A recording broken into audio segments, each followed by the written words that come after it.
Okay, let's unpack this. We are strapping on the apron today, stepping right into the heat of the kitchen stadium. Right.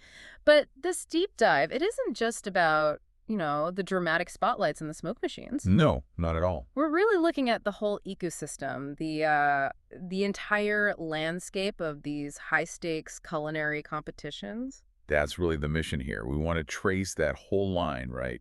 From the big established global players, like Iron Chef, obviously, The classic. all the way down to these like hyper-local showdowns. Mm. The ones that have that real community grit. Yeah, the ones maybe not everyone sees. Exactly.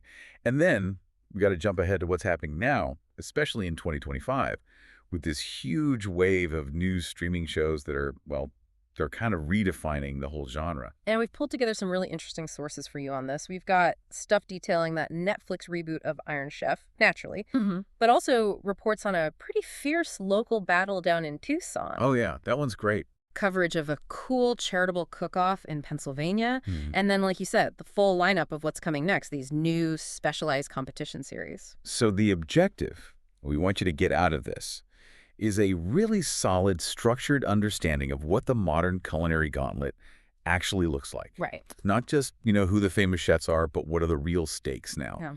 And maybe most importantly, how is the whole format changing? Because it is changing fast, Yeah. especially for streaming. Definitely. And, the enduring power, the genius, really, of that original Kitchen Stadium format, the thing that still inspires all these spin-offs, it's that core conflict, isn't it? Absolutely. It's that perfect storm of, like, breakneck speed, incredible artistry, and then, bam, that curveball, the secret ingredient. It's the ultimate equalizer, in a way. Totally. It doesn't matter how many Michelin stars you have. You've got to be technically brilliant, obviously, but also just ridiculously adaptable. Turning, I don't know, bell peppers or something totally wild into a multi-course world-class meal in, what is it, an hour? Just 60 minutes. Yeah. And that adaptability, that's exactly what gets tested at every single level we're looking at, from like a local charity event using pantry staples, Right. all the way up to the multi-million-dollar streaming shows. It used to test general mastery, back in the original Japanese and early U.S. version. Yeah, being good at everything. But now, increasingly, it's also this launch pad for chefs who've gone super deep into one specific area. Extreme specialization. Okay, so let's start with where that legacy got its most recent big update for the streaming crowd. Netflix. Iron Chef, Quest for an Iron Legend. That was the 2022 reboot. Right, the big one. Ran for one season, 8 episodes. And it really was a perfect example of like how you inject that modern pacing, the high production values. Slick. It looked very slick. Yeah. But they kept the core idea. Yeah. And smartly, they brought back faces the American audience already knew and trusted. You had Alton Brown Of course. and Kristen Kish co-hosting. And crucially, Mark DeCascos came back as the chairman. You need the chairman. He brings that essential drama, that theatrical flair. Exactly. That gravitas. And then the Iron Chefs themselves. Wow, they didn't just grab celebrities. They picked 5 absolute heavy hitters. Serious competition backgrounds. Okay, lay him out for us. You had Curtis Stone, Dominique Crenn, Marcus Samuelsson, Ming Tsai, and Gabriela Camara. That is a serious lineup. You've got global influences, different styles. Totally. And what's really fascinating, if you dig into their histories, is how much Iron Chef experience they already had. They weren't just thrown in. Ah, okay. So they'd been through the ringer before. Oh yeah, get this. Tsai, Samuelson, Crenn, and Stone. They'd all been challengers on Iron Chef America previously. Oh. And Samuelson, he's like the ultimate veteran. He was also on the next Iron Chef. And he was even on that like super obscure, failed pilot Iron Chef USA way back in 2001. No way. I don't even remember that one. Nobody does. But the point is, selecting them sent a message. These chefs earned their jackets within the system. It wasn't just about their existing fame. That adds legitimacy. Okay, so what about the format? Did they stick to the classic challenge or mix it up? He mixed it up a bit, and I think it was pretty smart. It raised the stakes beyond just winning or losing a single battle. How so? So challengers came in, did the usual one-on-one battle against an Iron Chef, standard stuff. But the challenger who got the highest score across the season, the one who really blew the judges away, they earned a shot at the final battle, the battle for Iron Legend, Which involved? facing all 5 Iron Chefs at the same time. Whoa. Okay, that is a gauntlet against all 5. Yep.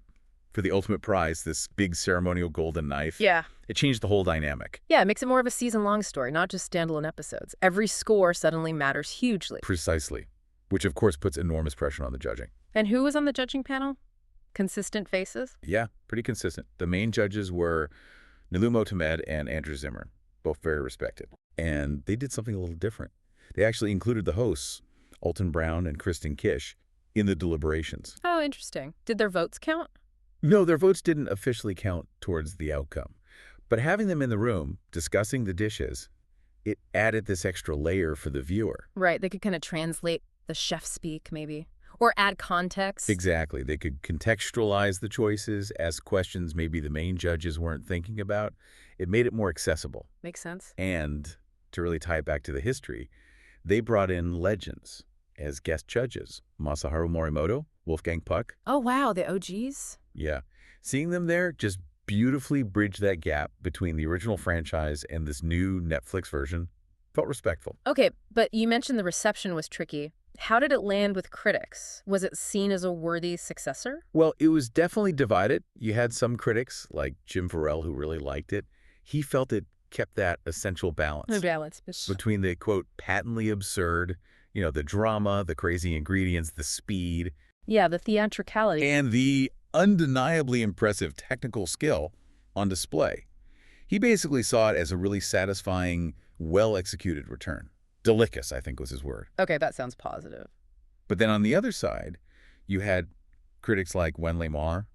She felt that the very thing Vorel liked, the high-gloss, Netflix polish, actually kind of ruined it. How so? What did it lose? She argued it was too polished, that it stripped away the essential weirdness, maybe, the slightly chaotic, almost bizarre charm the original Japanese show had. Okay, I can kind of see that. The original was pretty quirky. Yeah. She went so far as to call the Netflix version soulless, which is harsh, but it highlights that tension. That tension between, like, super professional, slick production, and maybe losing some authentic grit. Exactly. And, that tension, that's precisely why the Iron Chef format translates so well, and maybe even better sometimes, to the local level. Ah, okay. Because the local scene is where that weirdness or that raw grit still thrives. Totally. Let's pivot now and look at that. The local Iron Chef tradition. We found details on the 17th annual Iron Chef Tucson event, just held in July 2025. 17 years. That's incredible longevity for a local food event. Shows how deep this format runs in the culture. It really does. So the champion this year was Chef Anthony Dramgool from Oban Sushi Bar Ramen, and he actually defended his title. Oh, defending champ. Nice. Yeah, huge deal, especially because the previous year he'd won by beating a two-time champion, Kenneth Foy. So Dramgool's got serious momentum. Who was challenging him this year? Chef Mackenzie O'Leary from Tongue Verde Ranch. Okay, defending champ versus the challenger. What was the secret ingredient in Tucson? Andouille sausage. Ooh, okay, that's a strong one. Very distinct flavor, lots of spice, not subtle. Not subtle at all. And that's the immediate pressure, right? How do you elevate something so powerful? Dramgool ultimately won. The judges noted his consistency. His plating was really strong. He did things like tableside broth service. Fancy. Who are the judges? People like Maria Maison, owner-chef of BOCA, Jan Osipovich, and food writer Jackie Tran. Solid panel. Okay, so Dramgool retained the title, but was there anything particularly stand out from the challenger? Oh, here's where it gets really interesting, and frankly, where I was genuinely surprised reading about it. Go on. While Dramgool won overall, the judges specifically called out Chef O'Leary's dessert course as a major highlight. A showstopper. Wait, dessert? Using andouille sausage? Yes. She took that intensely savory, spicy secret ingredient and made sweet and savory fritters, featuring duck fat. Duck fat and andouille sausage in a fritter for dessert. That takes guts. Right. Think about that creative leap, taking this rustic Cajun staple and forcing it into a high-end dessert format. Two of the judges apparently described it as, and I love this quote, what maple bacon donuts wish they could be. Wow, that's high praise. Better than a maple bacon donut from andouille. That's what they said. It just perfectly captures that spirit, doesn't it? You're forced outside your comfort zone. Maybe your specialty is savory, but you have to deliver across the board, even dessert, under crazy pressure. I mean, that is the gauntlet. If a judge tells you your andouille fritter beat out the dream of a maple bacon donut, you've nailed the challenge. You conquered the ingredient. Absolutely. And that same spirit, that idea of working creatively within constraints. It also shows up beautifully in the charitable versions of these competitions. It shows how the format can be bent for, community good. Ah, like the one in Pennsylvania you mentioned. Exactly. The competition held in Gettysburg. It benefited the York County Food Bank. Okay, so a great cause. Proceeds supporting their mission for a hunger-free York. That's fantastic. Connects the excitement to something tangible. Right. But here's the twist. The guidelines were tailored specifically to that mission. Yeah. Which led to this really interesting inversion of the usual Iron Chef surprise ingredient rule. Inversion? How so? The chefs were actually given the secret ingredients ahead of time. Wait, what? They knew the ingredients beforehand. Doesn't that kind of kill the whole surprise element? Is it still an Iron Chef battle then? That's the immediate question, right? But the sources suggest, yeah, it absolutely still was a gauntlet because the constraint shifted. It wasn't about the surprise anymore. Okay. So what was the constraint then? The constraint was elevation. The ingredients they were given were things commonly found in the food bank's pantries. Things like cauliflower, plantains, mozzarella cheese, humble stuff. Oh, okay. So the challenge wasn't reacting on the fly. No. The challenge was proving that these everyday, accessible pantry staple ingredients could be transformed into high-level, fine dining-worthy cuisine. They had to show that the food bank ingredients aren't second class. They can be amazing. That's actually a brilliant distinction. It shifts the focus from pure technical reaction to like conceptual artistry and respect for the ingredients. Precisely. So you had Chef Gianni, competing from Olivia's restaurant there. He made this smoked pork chop, served over a roasted cauliflower and plantain smash with a dragon fruit drizzle on top. Sounds pretty elevated. Right. And he actually commented that knowing the ingredients ahead of time made it more fun. He said his team hit the drawing board immediately. He wasn't just like swimming in the ocean trying to figure it out. So the constraint, even though it wasn't a surprise, still drove the creativity, but in a more focused way. Exactly. It became a catalyst for purposeful creativity directly tied to the charitable mission. Really cool adaptation. That segues perfectly, actually, into digging deeper into the heart of the whole thing, the secret ingredient itself. The star of the show. Yeah. What's so fascinating is watching how that simple item, whatever it is, just transforms instantly into this intense high-pressure constraint. Yeah. It's the ultimate test, right? Adaptability, creativity, quick thinking, all rolled into one. It really is the core drama. Selecting that ingredient is everything.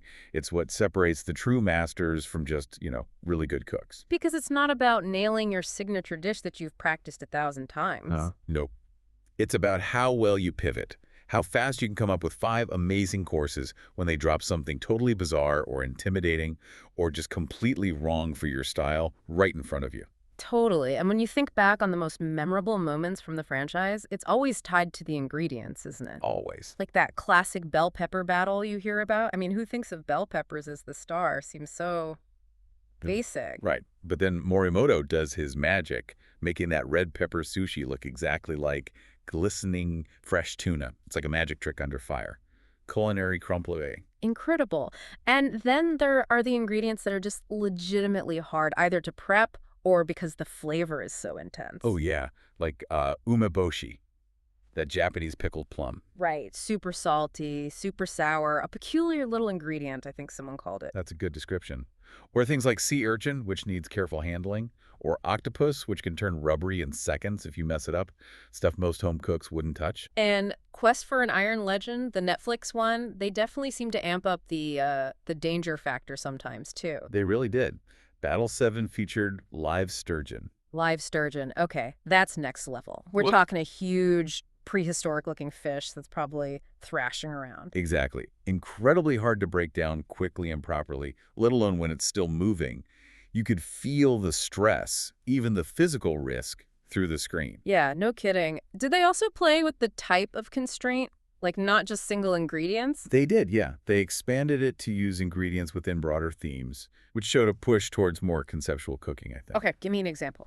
Well, episode 1 wasn't just an ingredient. The theme was battle street food, and lamb was the required protein to tie it all together. Ah, so multiple street food dishes, all featuring lamb. Right. Or episode 2, the theme was tailgate, and the core ingredient was ribs. So everything had to fit that vibe using rib. That makes sense. Tailgate food, ribs. Okay. They also did themes like milk, chocolate, chili peppers.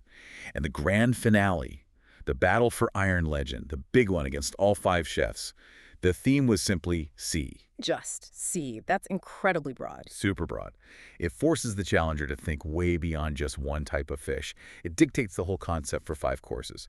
Maybe you need raw preps, cooked preps, different sauces, textures, all staying within that huge marine idea. Wow. Talk about pressure. And maybe the most elaborate example of that thematic approach was episode 4, Battle Medieval. This was that rare multi-chef battle with 4 Iron Chefs going head-to-head. Camera, Kren, Samuelson, and Stone. A 4-way Iron Chef fight. Medieval theme. Okay, what were the actual ingredients for that one? Must have been interesting. The specific ingredients were game birds, mushrooms, and grapes. Game birds, mushrooms, grapes. Okay, very fitting. Yeah, and it was brilliant because it forced them to think about historically appropriate dishes, maybe avoid super modern techniques or ingredients, but still use their top-level contemporary skills. It showed the secret ingredient isn't just stuff in a basket. It's like conceptual sandbox. It forces innovation.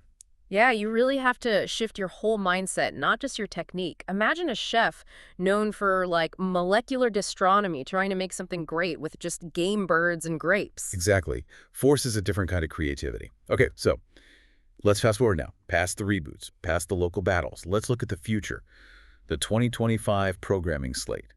Because this is where you really see the streaming wars driving this massive, probably irreversible shift towards culinary specialization. Okay, the next wave. And we have to start with the big one coming from Netflix, right?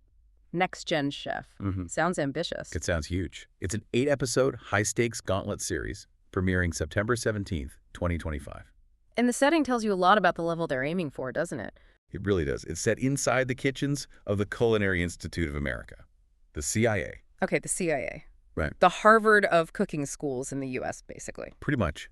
So by setting it there, Netflix is immediately signaling, this is serious. This is about foundational skills, high-level technique, not just personality. And the stakes reflect that. Oh, massively.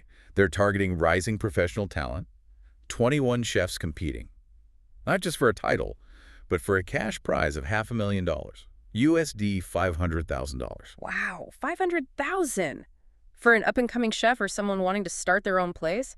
That's life-changing, career-making. Absolutely game-changing. Yeah. And look who's behind it. Production-wise, executive producers include LeBron James. The basketball player. Yep, LeBron James and his business partner Maverick Carter. Which kind of positions the show, doesn't it? It frames it like elite athletic competition, treats culinary skill with that same kind of intensity as pro sports. Interesting crossover. So who's guiding these chefs hosting and judging? Must be high caliber, too. Definitely. The host is Olivia Culpo. You might know her as former Miss Universe, model, actress. But she's also a restaurateur, co-owns several spots in New England, like Back 40 in Union Plus, Maine. Okay, so she has actual skin in the game food-wise, not just a celebrity face. Right. And the main judges really scream technical credibility. You've got Master Sommelier Carlton McCoy. Master Sommelier, impressive title. Hugely impressive. He's a CIA grad himself, was one of the youngest ever to pass that insanely hard Master Sommelier exam. And you might know him from his CNN show, Nomad, with Carlton McCoy. Okay, hold on. A Master Sommelier as a main judge on a cooking show. Why? Isn't that putting maybe too much emphasis on wine pairing or something? That's a really important question. But I think it signals the level they're aiming for. In modern hot cuisine, especially at the CIA level, a chef isn't just judged on the food in isolation anymore. You mean it's the whole experience? Exactly. It's the full sensory package. Flavor combinations, yes, but also conceptual design, how it pairs, how it fits into a high-end hospitality context. Yeah. Having a master sommelier there says they're judging the dishes on their intellectual rigor, their place within a world-class dining framework. Not just does it taste good, it raises the technical bar way up. Okay, I see. It adds that fine dining perspective. Who's the other judge? Alongside McCoy is Kelsey Barnard Clark, also a CIA alum, so she knows the training ground. Plus, she won Top Chef Season 16, and she's a cookbook author. So she brings that blend of academic background and proven success under intense competition pressure. Strong panel. Okay, so this leads to the big question about the show's title, Next Gen Chef. What does Next Gen actually mean here? Who are these 21 competitors?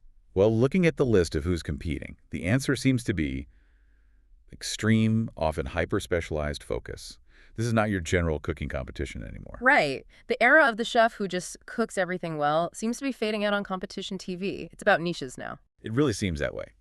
For example, one competitor is Alicia Herranz. Her title, R&D chef. R&D. like research and development. Exactly. She focuses on culinary science, product development, avant-garde techniques, working in test kitchens, pushing boundaries. Her specialty is innovation through science. That's a specific skill set. Definitely. Who else? Then you have the chefs representing pure fine dining precision. Andrew Sargent, he's a sous chef at Thomas Keller's Per Se. Okay, Per Se doesn't get much higher end than that. Nope. And Joaquin Carriazo, sous chef at Charlie Palmer Steak. These are chefs trained in absolute, uncompromising execution at the very top tier of restaurant service. Technique is king for them. So technical masters. What about other styles? Farm to table. Yep, but again, very specific. Carla Perez is listed as a turnit at Dan Barber's Blue Hill at Stone Barns. Blue Hill. Yeah. Legendary. What's a turnit exactly? It's basically a high-level roundsman chef. Someone trained to expertly work any station in a top. Kitchen fish, meat, guard manger, pastry, you name it. Which, is exactly the kind of versatility you'd need for a gauntlet competition where challenges change constantly. Makes perfect sense. Okay, what about global cuisines? Definitely represented, reflecting how much broader our palates are now. Javanica Jacobs specializes in modern Mexican. Kanbata brings his Mongolian roots to the table. Mongolian cuisine. You don't see that often in these competitions. Right, and then showing how interconnected this world is, guess who else is competing? Claudette Cepeda. The chef from Quest for an Iron Legend. The one who won Battle Chocolate. The very same. She specializes in regional Mexican cuisine, and now she's jumping right into this next-gen chef gauntlet, proving her skills work across different high-pressure formats. Wow, busy year for her.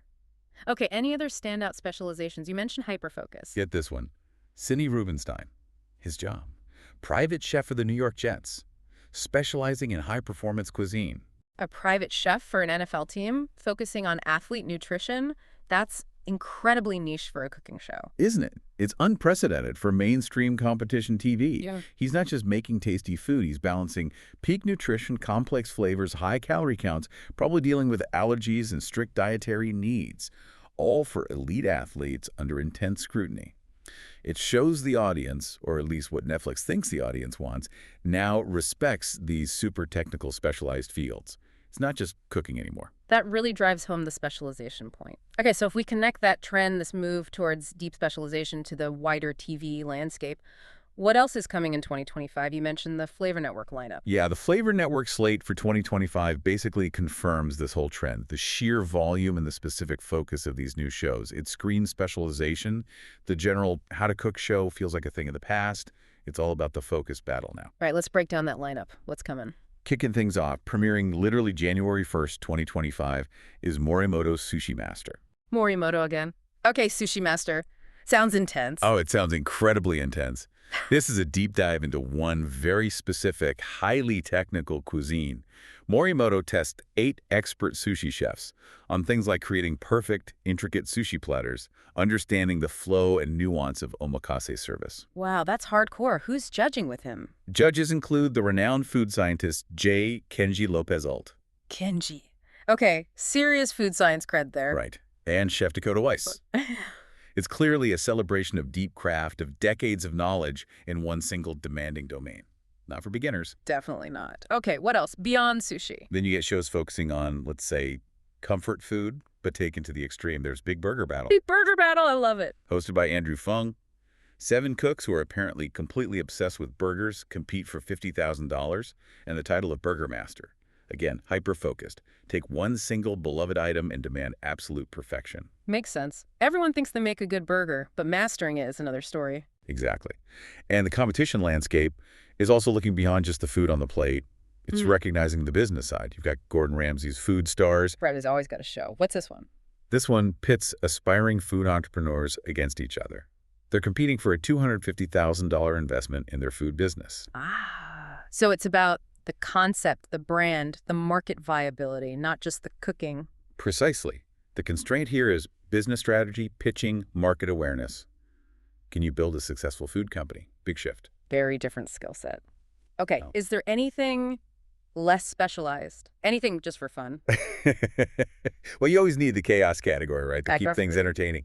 Enter Worst Cooks in America. A classic. Still going strong. Yep, new season. And the recruits this time are charmingly described as Nepo babies and delivery divas. Ah, okay, that sounds fun. Mentored by Chef Ann Burrell, of course, and Tiffany Terry, fighting for $25,000. It's the necessary counterpoint, right? In a world getting super serious and specialized, there's still room for pure entertainment and watching people learn from zero. Fair enough. Any other trends reflected in the lineup? Yeah, a couple more interesting ones. You see pop culture merging with food in celebrity family food battle. Celebs their families compete, making dishes inspired by movies and TV shows, all for charity. Fun, light, broad appeal. Okay. And then two shows that aren't competitions, but reflect key industry trends. First, Chasing Flavor with Carla Hall. She travels internationally to trace the roots of dishes we think of as typically American. Oh, that sounds fascinating, like culinary history detective work. Yeah, exactly. And second, Pamela Took 'Em With Love. Pamela Anderson. Yep. Pamela Anderson invites acclaimed chefs, including Gregory Gourdet, and, look who it is again, Claudette Zepeda. She's everywhere. She really is. Invites them to her place on Vancouver Island to help her cook these elaborate, high-end, plant-based meals. Ah, plant-based focus. Makes sense. That's huge now. Huge. And putting it in this high-profile, celebrity-driven, beautiful location format signals that plant-based cuisine is fully cemented in the mainstream, high-end culinary reality space now. It's not niche anymore. Wow. Okay, so taken all together, that whole 2025 slate, it really paints a picture, doesn't it? The audience seems to be moving past just general cooking shows. Definitely. Viewers seem to be demanding more specialized knowledge. They respect deep technical skill, whether it's sushi or burgers or athletic performance meals. And they appreciate learning the history and context behind food. So if we try to synthesize all this, pull together the threads of this modern culinary battleground, what are the main pillars we've seen today? I think we can break it down into three key pillars, really. Okay, pillar one. Pillar one is the enduring strength of that classic Iron Chef structure. We saw it successfully rebooted on Netflix, crowning global legends, emphasizing pedigree, high production values. The core format still works. Right, pillar two. Pillar two is how that same format gets applied at the grassroots level. We saw it in Tucson, fueling local pride, and we saw it adapted for charity in York County, where the constraint wasn't surprise, but elevating everyday ingredients. Show the format's flexibility. Okay, classic structure, grassroots application. What's the third pillar? The third pillar is that massive pivot we just talked about in the streaming world. The move towards niche, high stakes, and often highly educational competition series. Yeah, like Next Gen Chef demanding that per se level precision, or Morimoto's Sushi Master focusing on deep craft, or even Big Burger Battle respecting the mastery of a single item. Exactly. The bar for what makes compelling culinary TV seems to be rising. It demands professional skill, technical depth, but also embraces that creative constraint, whether it's andouille in dessert or making athlete fuel delicious. So the takeaway for you, listening to this, is that understanding this shift toward specialization, it gives you a better lens to see where food is going. Yeah, you can kind of track these trends before they hit the mainstream. You see what skills are being valued, what niches are emerging. The level of culinary knowledge expected, even from viewers, just keeps getting higher. That's a great point. Every level of competition we looked at, from that local Tucson fight to the global Netflix stage, is actively pushing the boundaries of what we expect an elite chef to be able to do. Which brings us to the final thought, the thing for you to maybe chew on after this deep dive. Okay, lay it on us. So, what does all this actually mean for the future? Think about it. You've got local comps like Iron Chef Tucson pushing expert savory chefs, sushi masters, ramen chefs to create world-class desserts on the fly, like those andouille fritters. Right. Forcing broad skills even on specialists. But you have national shows like Next Gen Chef actively highlighting and rewarding chefs who specialize in these incredibly narrow fields, like high-performance food for the jets. So is the goal changing? Is the definition of an elite chef shifting away from that old ideal of general mastery across all cuisines? Or is it maybe shifting towards something else, like needing supreme focused specialization in your niche, but also having that lightning-fast adaptability across everything when the pressure cooker environment of a competition demands it? That specialization versus adaptability paradox? That seems to be the new standard. So the question to ponder is, what's next? What highly technical, hyper-specific culinary niche is going to be the next one to get its own global competition series? What's the next Sushi Master or Big Burger Battle waiting in the wings?